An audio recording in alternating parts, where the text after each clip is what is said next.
Good morning, everyone. Glad to see everyone here today. We're going to continue in our study of the book of Judges. If you want to open up to chapter 13, I hope everyone is ready to go and excited to be sad and depressed as we continue our stroll through the book of Judges. Because if you're not sad and depressed by the time we're done, you haven't quite picked up the message of the book. I hope we're not spending too much time on the details of each story, but as I used to tell my kids, some Bible passages are instructive where they give you the law and here's what's right and here's what's wrong. The books of the law or the epistles are this way where it says here's the doctrine and here's how it applies to your life and here's what you should do about it and here's how you should live. And it gives direct instruction on how you're supposed to behave or what God's truth is. Other passages of the Bible teach through picture and through story. And the passage itself doesn't actually stop and say, now here's what you're supposed to do. It presents to you a picture of how things are, how things should be, how people behave.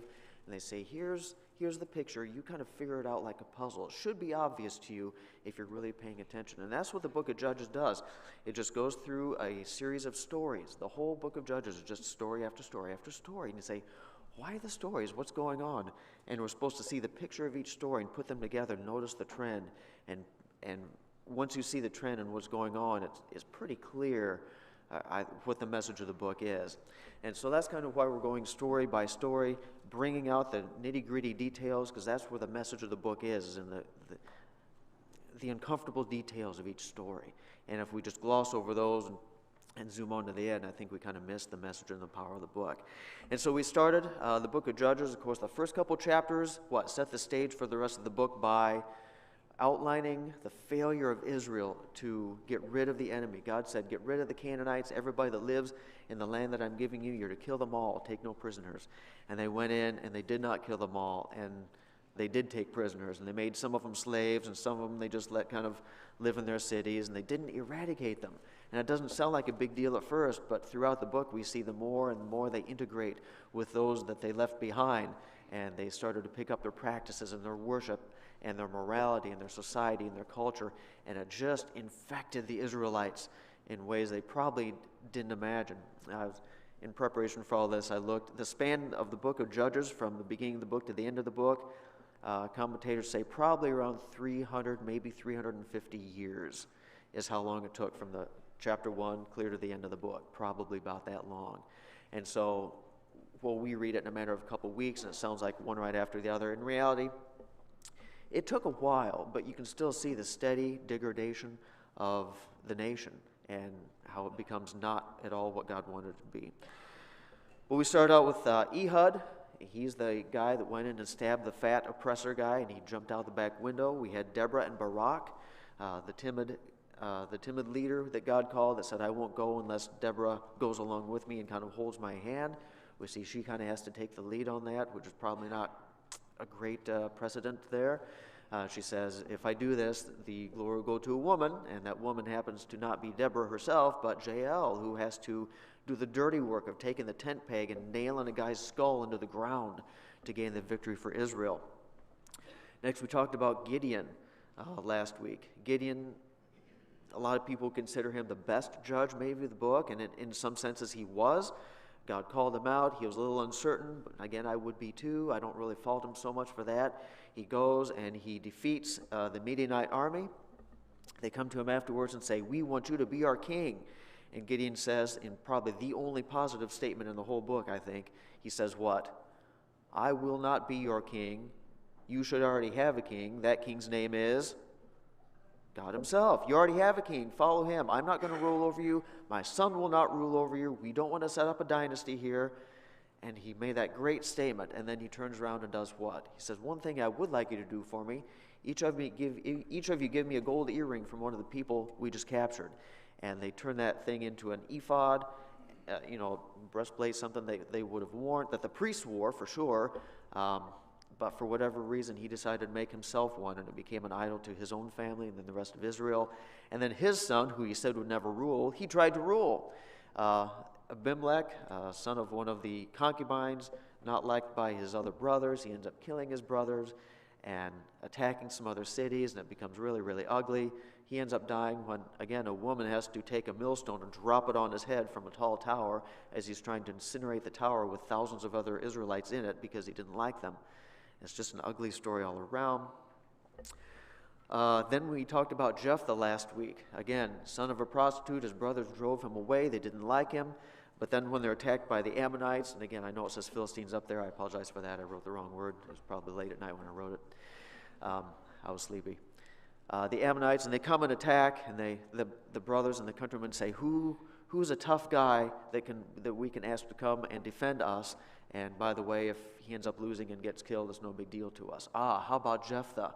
So they call Jephthah and say, we'll let you be king over, or we'll let you be ruler over us, judge over us, if you come and free us from the Ammonites. And so he does, but in the process of doing so, he makes a silly vow, doesn't he? He says, Lord, if you give me the victory here, I will sacrifice to you as a burnt offering the first thing that comes out of my door when I get home. And so he gets the victory, and he's walking home. As he's coming across the yard, who comes out to see him but his one and only child, his daughter? Yeah. And he seems surprised, but I think I said up here last week, what else did he expect to happen? He only has one child, and presumably a wife, I guess. What did he think would come out the door? His pet dog? Did they even have dogs back then? I don't think so. Pet turtle, maybe? I don't know. What did he expect? But his girl comes out, hey, Daddy, so great to see you. And he says, I got bad news for you. I made a vow to God that first thing to come meet me would be sacrificed. And guess what? You're it. And she seems almost unnervingly okay with this. She says, well, God gave you the victory, and you have to keep your vow. So she goes into the mountains and mourns the loss of her family that she would never have, and the family's lineage that would now be lost and cut off from Israel because of this vow. And sure enough, she comes back, and the sacrifice is made.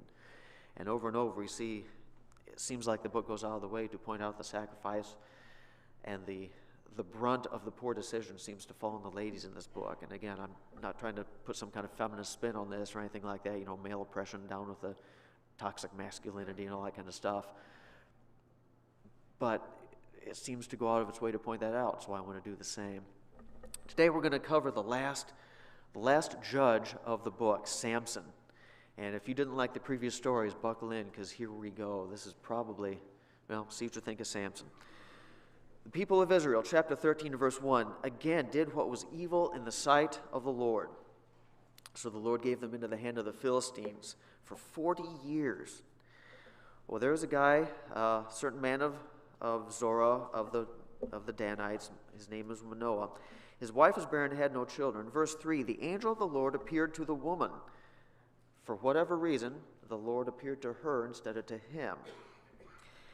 And said to her, behold, you are barren and have not borne children, but you shall conceive and bear a son. Therefore be careful, drink no wine or strong drink, eat nothing unclean, for behold, you shall conceive and bear a son. No razor shall come upon his head, for the child shall be a Nazarite to God from the womb. And he shall begin to save Israel from the land of the Philistines. If you remember back from the books of Moses where he describes what a Nazarite is, this is usually a vow taken on a temporary basis, voluntarily, to say, I want to dedicate myself specifically to God and his purpose for a set amount of time. As a sign of this, I will do certain things. I won't touch any dead animal or unclean thing. I will not drink any wine or grape juice or raisins or grapes. Anything that comes from a grapevine is off my menu for this period of time. Also, I will not cut my hair at all for this period of time. So if it's a year, 2 years, 5 years, whatever it is, in Samson's case, it was lifelong. He was kind of an exception here. There's only 2 people I can think of that were lifelong, predetermined by God, Samson and Samuel. We'll get to him later. But for whatever period of time, you're not to cut your hair. And then at the end of the vow, then you cut your hair as a sign that it's over, and you're back to a normal person. But Samson, God said, you will be this dedicated person specifically to me to fulfill my purpose in his life, and that's what your son will be. Verse 6, then the woman came and told her husband, and she relayed the message, hey, a man of God came to me, and here's what he said. He continues on, Manoah says, well, I want to hear from this guy myself. And so he prays to God, say, please, whoever it was that visited my wife, send him back so we can hear this. And God answered his prayer, and he came back, but again, he doesn't come to Manoah, he comes again to the wife. Verse 9, God listened to the voice of Manoah, and the angel of God came again to the woman as she sat in the field, but Manoah, her husband, was not with her. So the woman ran and told her husband, hey, the guy is back. Verse 11, Manoah rose and went after his wife and came to the man and said, are you the guy that came before? He said, yeah. Verse 12, Manoah said, now when your words come true, what is to be the child's manner of life? And what's his mission? What do we do with this kid? Verse 13, the angel of the Lord said to Manoah, of all that I said to the woman, let her be careful. She may not eat of anything that comes from the vine, nor drink wine or strong drink, or eat anything unclean. All that I commanded her, let her observe. Again, it just strikes me as kind of a weird thing. He comes to her twice. When finally he meets the angel of the Lord, it turns out to be, basically he says, I already told your wife, why, just do what I already told her. It's almost like he blows him off. It's kind of a weird situation. He continues by saying, well, stick around. We want to offer sacrifice to you. The guy says, I'm not going to eat anything you give me, but if you want to bring something, we'll burn it here as like a little mini sacrifice. They do it. He goes up in the flame, and he realizes, we've been face to face with God. We're going to die. We're going to die. Down in verse 22, Manoah said to his wife, we surely shall die, for we have seen God. The sky is falling. We're not going to make it. What are we going to do? And he's flipping out. She has to talk him down. Verse 23, but the wife said to him, look, if the Lord had meant to kill us, he would not have accepted the burnt offering and the grain offering from our hands, or he wouldn't have shown us all these things, or announced to us such as these things be. He wouldn't have told us we're going to have a kid and how to raise him, only to kill us 5 minutes later. She has to talk some sense into this guy. I'm saying, what kind of situation is going on here? It's a little uncomfortable. So she has the son. She names him Samson. And he starts to grow up. Chapter 14, we see Samson as I guess you can call him an adult, kind of. Chapter 14, verse 1, Samson goes down to Timnah. And in Timnah he sees one of the daughters of the Philistines, a Philistine girl. And he came up and told his father and mother. Typically this would be something that the father arranges. But first of all, it's not being arranged by the father, it's being arranged by the kid, Samson, who says, I think I want that one. So he goes back and just doesn't tell his father, Father, this is what I want. He makes sure mom is there too. Maybe she's kind of really running the show. I'm not sure. He says, I saw one of the daughters of the Philistines at Timnah. Now get her for me get her for me as my wife because she's really cute. Verse 3, but his father and mother said to him, is there not a woman among the daughters of your relatives or among the people? You must go take a wife from the uncircumcised Philistines? Aren't there any good girls in Israel that you can have, that you have to have one of these girls down there? But Samson said to his father, at least his father, get her for me. She is right in my eyes. I'm going to do what is right in my own eyes. That phrase is going to come up later in the book, by the way. Keep that phrase in mind. His father and mother did not know that it was from the Lord. He's seeking a chance to create conflicts with the Philistines. So they go down there. And on the way, a young lion comes out and attacks. Samson, God comes on Samson, super brute strength that he's known for. He grabs the lion, rips it apart. Super great and an amazing thing. He tore the lion in pieces like a person tears the goat, but he didn't tell his father or mother what he had done. Then he went down and talked with a woman, and she was right in Samson's eyes. Love at first sight, yeah. After some days, he came back to take to her. Of course, you know the story. The carcass of the lion that he killed earlier is there, and there's some honey in there. And so he grabs it. He rips open this dead carcass, which he was not supposed to do as a Nazirite, but he does it anyway. He takes out the honey. Yummy, that's great. He continues on. And so he goes down to this woman. He's marrying her. And he says, let's have some fun with the Philistines. I'm going to tell you a riddle, and if you can solve it, I'm going to give you 30 sets of clothes, and if not, you give me 30 sets. And so he tells them the riddle. They can't figure out the riddle. So as the time period for answering this riddle comes to close, they do what? They go to the wife. They say, all right, wife, we got a bet going on here. You need to figure out what's going on, or else, we're all going to be humiliated here. And so she goes to Samson. Oh, Samson, don't you love me at all? Oh, you hate me. Oh, we're newlyweds and you won't even tell me what's going on. Oh, boo-hoo, boo-hoo. And she just goes after him and after him. She wears him down. And finally he says, fine, I'll tell you what it is. So he gives her the answer to the riddle. She in turn tells her Philistine buddies. You can tell where her loyalties lie, right? And so they answer the riddle and he's furious. And he said, verse 18 of chapter 14, the men of the city said to him on the seventh day before the sun went down, what's sweeter than honey, and what's stronger than the lion? That was the answer to the riddle. And he said to them, in response to how they had figured out the riddle, he said, if you had not plowed with my heifer, you would not have found out my riddle. How does that strike you? The man talking about his brand new bride. And I see a lot of smiles out there, and it's kind of funny, but it's kind of not. Here's this woman he shouldn't have been with in the first place. He coerced his parents into allowing him to do this. He goes down. She's already manipulating him. They've barely walked down the aisle, and she's already manipulating and trying to control him. He turns and says, he say, if you haven't been plowing with my heifer over here, you wouldn't have ever figured it out.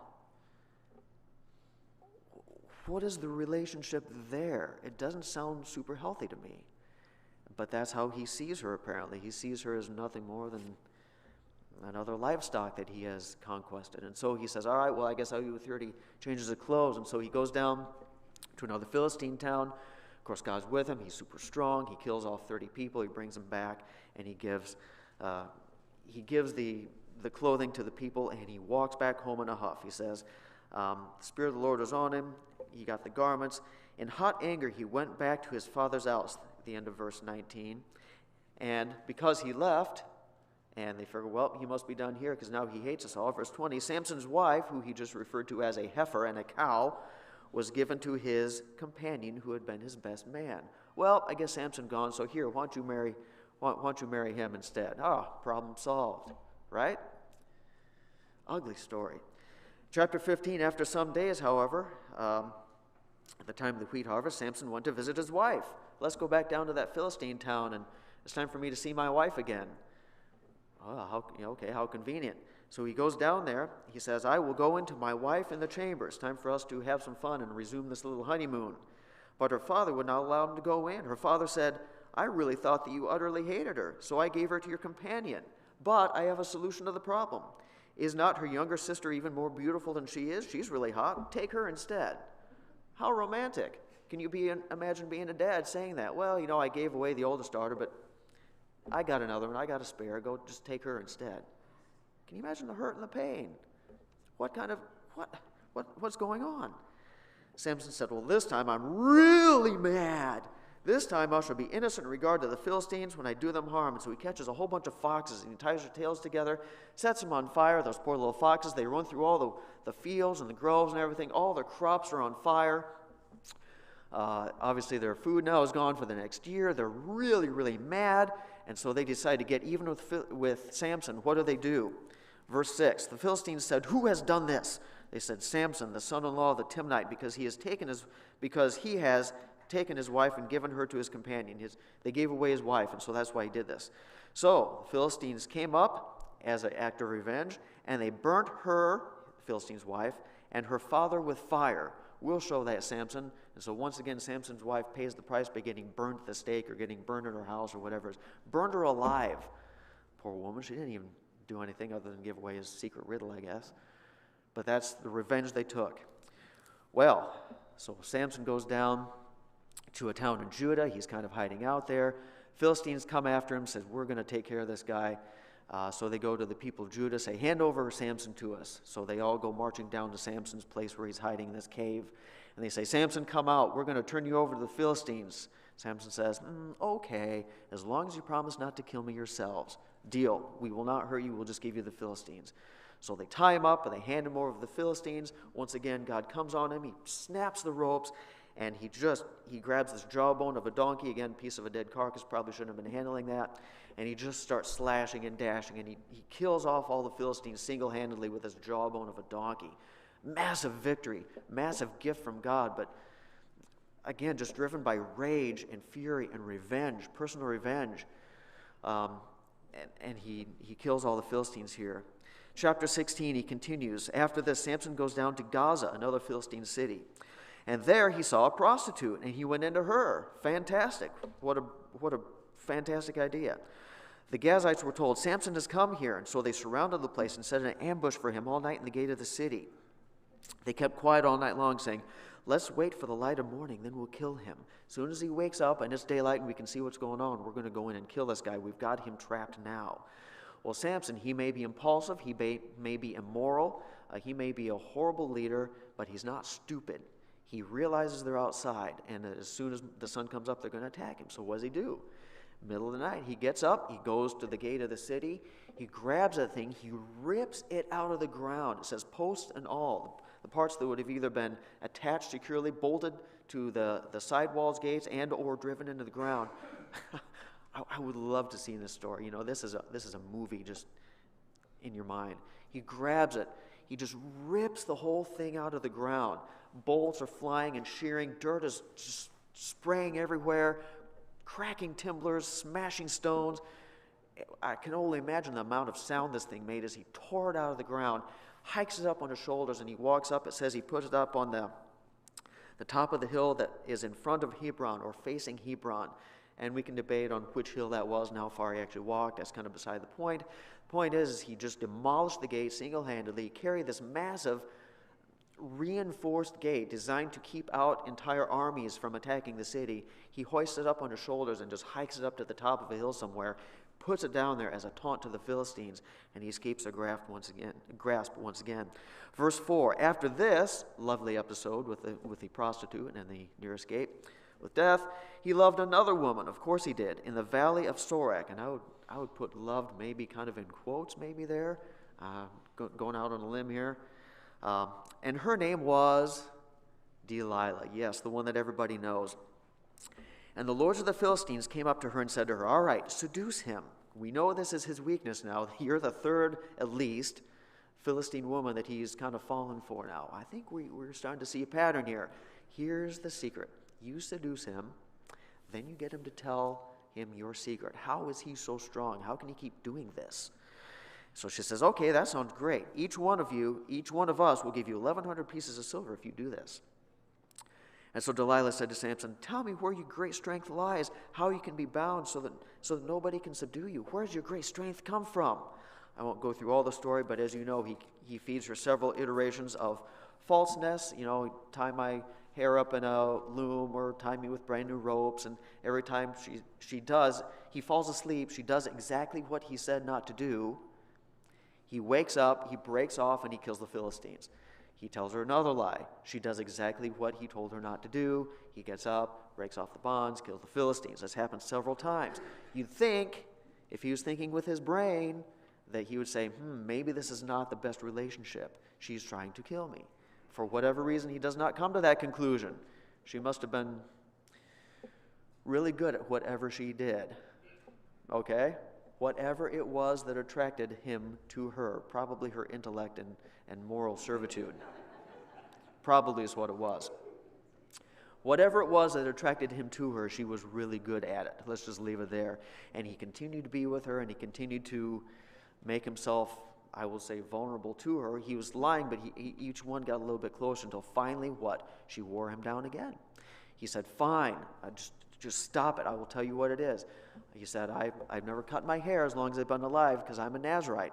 Granted, I have weeded through dead carcasses. That was a no-no. And I don't think the story explicitly says so, but with all the wedding feasts and parties and stuff he had down with the Philistines, I can't imagine he stayed away from the wine too long.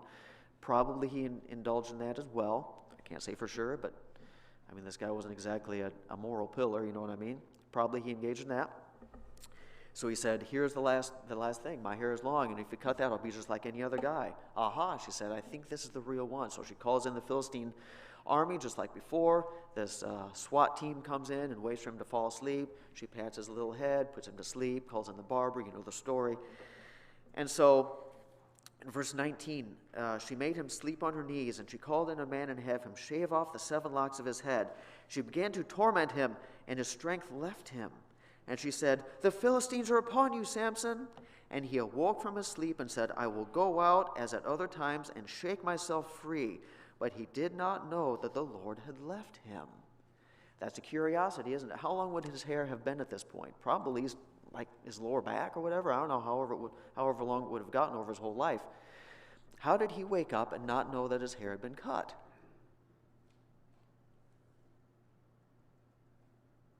You're looking at me with blank stares. That's a question. How did he not know that his hair had been cut? How do you do that? Read the verse again. It doesn't say that he didn't know his hair was cut, did it? What does it say? It says he didn't know the Lord had left him. That's not quite the same. Obviously he knew his hair was cut. He had to have hair all over the place. He never had a haircut before in his life. Probably what his thinking was, he says, all my life I've done whatever I want. I can have who I want. I can do what I want. I can rip lines apart if I want. I do what I want. God's never going to leave me. All my life I've done whatever I want. I can get angry. I can take revenge. I can have whatever I do. I am Samson. Nobody has ever beaten me. I do what I want. I can even probably have my hair cut, and God's not going to leave me. He's never done it before. And he gets up, and he knows he's as bald as can be. But he says, I'm Samson. I do what I want. And God finally says, you know what? That was the last straw. I'm done. I'm done with you, Samson. And he leaves him. And he goes out and he says, Philistines. And he experienced something that he'd never before in his life experienced. He couldn't do it. Because his hair was cut, right? Wrong. Because God said, I'm done with you. That was the problem. And he says, oh, all right, Samson, this is the way you want it. You knew what you're getting into. You could see the pattern. You're not stupid. You just didn't care. You were arrogant. You thought you could do whatever you wanted to do. You thought the strength came from you. It does not. Now I'm going to leave you and see how you like it. Well, the Philistines win this time. He couldn't break the ropes. They confiscate him. They gouge out his eyes so he cannot see. So even if he gets his strength back, he can't do any more harm because he can't see where he's going. And they take him and they make him a prisoner grinding mill, pushing a millstone around and around day after day, week after week, month after month, maybe year after year, who knows how long. Well, this is usually where the Sunday school teachers in Sunday school say this is where he got humbled and he got right with God and he asked repentance. But I'm not really sure I see that in this story. We see that the Philistines are having a party, a grand festival, and they say, let's make fun of Samson, the great mighty man, for a while. And I don't know how long he had been in captivity. Again, maybe months, maybe years, I don't know. But it says long enough for his hair to start to grow again. How long did it get? All the way down his back again? I kind of doubt it. But it started to grow a little bit. But again, that doesn't even matter. God doesn't need hair to make you strong. And so they bring him out to the massive arena. And he's kind of stumbling along. He's probably not feeling really great. He's been grinding wheat. His leg, he's just achy all over probably. And he says to his little guide boy, I'm really tired. Can you just bring me to the pillars I need to lean against something. And so his guide brings him over here to the center of the arena where the support pillars are. You know the story. And he's leaning against the pillars there. All the lords of the Philistines were there. And on the roof alone there were 3,000 men and women who looked on Samson while he entertained. Verse 28, Samson called to the Lord and said, O Lord God, please remember me, and please strengthen me only this once, O God, that I may be what? What's the word? Avenged, or gain my revenge on the Philistines for my 2 eyes. Notably lacking there is the words what? Repentance, I'm sorry, I'm wrong, forgive me, what a fool I have been. That never shows up. What is he still driven by? What still motivates him? What is it? It is personal revenge. He's learned nothing. He has learned nothing. And he says, here I am. I'm sick of my life. I'm miserable. I can no longer be what I once was. God, give me strength one more time so I can take my personal revenge for the 2 eyes that they have stolen me. They took my eyes. I'm going to show them. It's the same old Samson he ever was. And you know what? God granted his request. Was it because Samson had a change of heart and he repents and now he's a good guy? Or is it because God says, Samson, I gave you a job to do, it's to kill the Philistines. You used me for all those years for your strength. Now I'm going to use you. He says, all right, do it. One more time, I'll give you strength. Samson pushes against the pillars, and you can imagine the cracking and snapping sounds as those stone pillars just start to disintegrate. And he gives a shove, and the entire building just implodes on itself. And it says he kills more Philistines in his death than he did throughout his life. And the last words that are recorded here says in verse 30, Samson, let me die with the Philistines. And God granted his request. and Samson died with the very Philistines he was taking revenge on. What do you think of Samson? This was God's chosen guy? This is his leader? Of all the people in the land of Israel, the God says, I'm going to make you a Nazirite, dedicated to me. And I can't think of a single story where Samson says, I'm dedicated to God and I'm going to do what's right. Not one. What a failure. What a waste. What an amazing gift God gave him. And he squanders it. He wastes it. Yes, he killed a lot of Philistines. And really, before he was even born, that's what God said his job was, to kill Philistines. This guy will be a Philistine killing machine. And he was. But what a moral waste. And his massive physical strength was matched only by his massive moral and spiritual weakness. What a spiritual loser. He really, really was. An incredible Hulk Nazirite with no self-discipline. He killed lions, carried city gates, destroyed buildings. He delivered them from the Philistines. But what a rotten example of a leader for Israel. But it said he led them for 20 years. 20 years. And I think what we see in Samson, and it just kind of dawned on me the other day, is really what we saw with Israel, wasn't it? God's chosen people, what an amazing gift he gave to his people. He gave them astonishing victories in strength and military success that nobody could even match. They blew trumpets and city walls fell down. They walked across rivers and the water splits for them. A massive amounts of blessing and strength and victory. And what did they do? They squandered it. They wasted it all. They turned to gods they shouldn't have. They slept with gods, metaphorically speaking, they should not have been involved with, just like Samson did with these ladies. And what Samson did in his life is nothing different than what Israel as a nation had done over the last 200 or 300 years. What a sad, pathetic, gritty, nasty waste. Everything that God had given him down the tubes. So what's the moral of the story? What's the lesson from the book of Judges? What do we walk away with? Well, unfortunately, the book of Judges gives us a picture of the way our sinful world works. It shows us how people are drawn to sinfulness and how God judges that sin. It also shows how God is patient with his people and he loves mercy even to those who are unwilling to truly repent. Most of all, it gives us a picture of our own sinful nature as well as God's just and merciful one. How about spiritually? Throughout the book of Judges, what have we seen of the nation spiritually? Where did we start? In the first couple chapters, I said, here's a State of the Union speech, right? Here's what the nation looks like at the beginning of the book. And then I said, then we start the spiral downward. At the beginning of the book, where were we at? For the most part, we were following God, yeah? I mean, we made some mistakes. We didn't drive out the people. That proved hugely problematic. But at least for the most part, society was orderly. They were following God and obeying his law for the most part. By the end of the book, what happens? God has been disregarded, and they are adopting every pagan god they can find from any culture they can find, and they have completely abandoned God and his law. How about morally? Where has the nation come morally since the beginning of the book? At the beginning, we had what? What moral guidelines were they living by at the beginning of the book? Yeah, the book of Moses, right? We had God as the suzerain lawgiver. You remember that term from before? Yeah. He was the lawgiver. He was the ruling party. He was giving the laws, and it was wonderful. How about at the end of the book? I put up a phrase up there that, again, we're going to see in the next few chapters.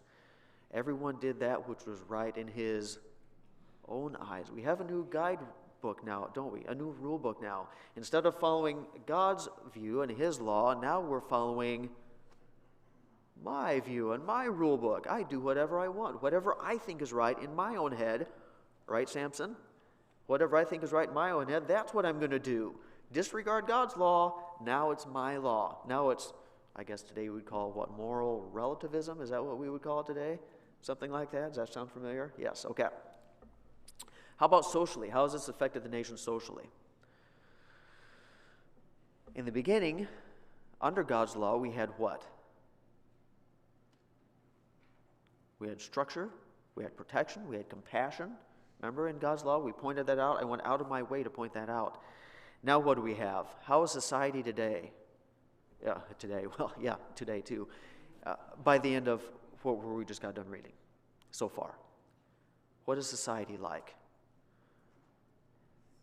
It's kind of a chaotic, violent, vengeful, impulsive, immoral mess, isn't it?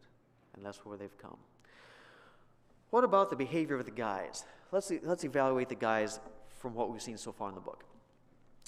Behavior of the guys. Ehud, he practiced deception. I guess he was attacking an enemy king. You kind of have to do that in warfare, so, okay, fine. Deborah, Barak was kind of timid. He refused to follow what God said unless he had his hand held by the lady. Gideon, he was also afraid, but his son Abimelech, he was vengeful, and he started fighting against his own people, and he just wanted power for himself. Jephthah, he was angry, he was impulsive, he was combative. He also started a civil war where thousands and thousands of Israelites died because of his own vengefulness and his argumentativeness and his thirst for power and control. And then finally we have Samson. We just got through with him. Selfish, revengeful, impulsive, immoral. Any kind of thing you can think of pretty much fits Samson that's in the negative side. That's what he was like. Look at the trend that we've seen here. What about the status of the ladies, however? This is the guys. Not super great examples and leaders, maybe. Maybe we could have envisioned something better. What about the ladies? Well, in Ehud's time, in his story, we don't really have a mention, but for Deborah, she had to be the leader, and finally Jael had to do the violent killing to gain the victory. In Gideon, the story of Gideon, a woman had to end up killing Abimelech, and in Jephthah, the daughter ended up getting sacrificed for his foolish decision. And in Samson, there's more than I can even list here. I just put a few up. God spoke mainly to the mom instead of the dad. There are no good Israelite women, says Samson. I'm going to plow with my heifer, he says. He turns to prostitution. He turns to finding the Philistine women's. Then there's a whole story of Delilah. Clearly, they were regarded as pretty much disposable at that point. The women were. If you remember when we were in the end of book of Deuteronomy, I showed you a slide that looks like this. I said, here's how God has set up his covenant with his people. He set himself up as the suzerain party, the victorious ruling king party. That is God. And the vassal party, the submissive, I don't want to say defeated, but the ones who are doing the obeying is the people. And God grants this law to his submissive people. And God goes out of his way to make his law what? Very compassionate. It talks about protection of the widows and the orphans and the travelers and the sojourners. It hands out punishments for crime instead of encouraging them. It talks about fairness, righteousness, restitution, civility, respect, all those things that we as Judeo-Christian people would regard as important and of high esteem. And this did two things. One, it really shaped society for the better. Israelite society under God's law would have been really very civil, a good place, good, safe place to live. A good society, structured, orderly, safe, respectful, law-abiding. But it did something else too. God's law wasn't just for the benefit of Israel, was it? It was also for the purpose of what? Somebody mouth the words. Please make me feel better at this point. What was the main thrust of God's law? To show the rest of the world what he was like. God infused his character all throughout this law. And so by obeying God's law as given in the book of Deuteronomy, they could be example to all the other nations. I remember I went out of my way to make a point. God's law stuck out. It was unique of all the other nations because it was orderly, because it was just, because it was compassionate. And all the other people would look at Israelite society and say, wow, your society is way different than ours or anybody else's I've ever seen. You guys, you protect and care for the weak instead of killing them off. You value your citizens and your widows and your single women and the travelers through, the foreigners, and you protect them and you value them. How did you come up with a society like this? And they could say, well, let me tell you, see, we didn't come up with this ourselves. Let me tell you about the God that we serve that gave us this law and this structure and this society. This is what God is like, and you can see a lot of what of God is like by watching how we behave as we follow the law that he gave us. And they were to be an example to all of the other nations around them. How did that work out for them by the end of Judges? By the end of Judges, there was no difference. They'd adopted pagan society, and they'd become just like them. There was no difference anymore.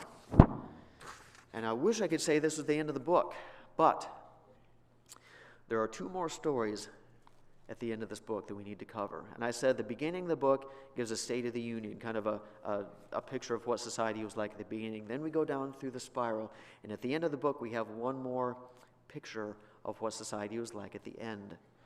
And that's what we have to look forward to now. 2 more stories. And here are the 2 stories. We have Micah and his priest. This gives us a picture of the lack of respect in Israel for God and his laws of worship. The first story really pictures on the relationship between God and his people. The second story is Levite and the concubine, chapters 19 through 21. This gives us a picture of the complete lack of moral conscience in Israel. This focuses on the relationship of the Israelites amongst themselves. The first story is called a vertical story, their relationship with God and worship of him. Second story is what it's done to society and how the Israelites relate to each other. Okay? That's what we have here.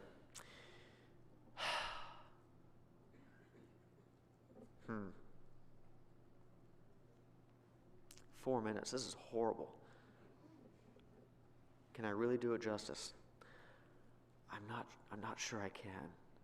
Because as I said before, to really understand the gravity and the point of the story, I'm just going to have to read it. And what I plan to do is read the next 2 chapters to you verbatim. And what we're going to do probably next week, unfortunately, is we're going to play a game. Have you ever played one of those games in a game book or a poster or a kid's book or whatever? It says, find what's wrong with this picture. And they give you a picture, and there's a couple goofy things in there. A car tire is actually donut, or there's an ice cream cone hiding in the tree, or something like that. And you're supposed to go through and you're supposed to find all the things that are wrong with the picture. Have you ever played? Who's played those games before, or at least had your kids play one of those games? Okay. What we're going to do is we're going to play that game with the story of Micah and his priest, and I'm going to read it to you.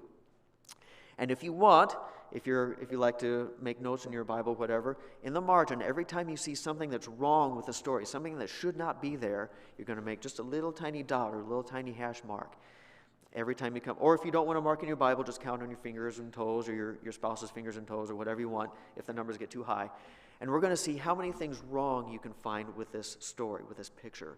And at the end, we're going to kind of count them up and evaluate what is the status of the relationship in Israel to God. How are they doing on their worship of God as dictated by God himself in the law? And we're going to play that game. Unfortunately, I don't think I have time to read both chapters to you today and really do it right. So I think we're going to have to kind of be done. However, before we go, after all that depressing story, a couple weeks ago, I came across a list of state jokes somewhere. 1 joke for each state of the 50 states in the U.S. Some of them were just kind of stupid, but there's a couple funny ones. This is Alaska. You ready? You got Alaska? Everybody got Alaska in your mind? Okay, here goes. An Alaskan was on trial in Anchorage. The prosecutor leaned in menacingly towards him and asked, "Where were you on the night of October through April?" You like that? Some are laughing, some are looking. I don't get it. All right, think about it. That's one of my favorites. Where were you on the night of October through April? Alaska? Connect the dots there. Okay, good. Yes, very nice. How about this one? This is a good one. Iowa. All right, in Iowa. What do they call 100 John Deere tractors circling a McDonald's in Iowa? Prom night. Yeah? How about this one? This is good for Pastor Harp and his Kentucky friends. Kentucky, okay? You got Kentucky in your mind? How do you know that the toothbrush was invented in Kentucky?